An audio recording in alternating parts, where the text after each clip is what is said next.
Gunung Rinjani di Lombok telah menjadi destinasi favorit para pendaki dari seluruh dunia.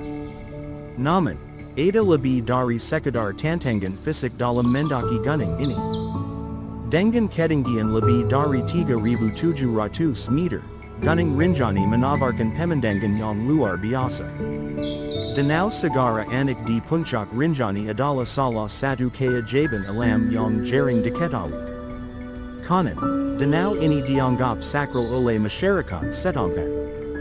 Tahukah kamu bahwa setiap tahunnya, ritual adat sering kali diadakan di sini sebagai bentuk penghormatan terhadap alam? Inilah yang membuat pengalaman mendaki Rinjani menjadi lebih dari sekadar petualangan fisik. Gunung Rinjani adalah tempat di mana alam, budaya, dan spiritualitas bertemu dalam harmoni yang sempurna.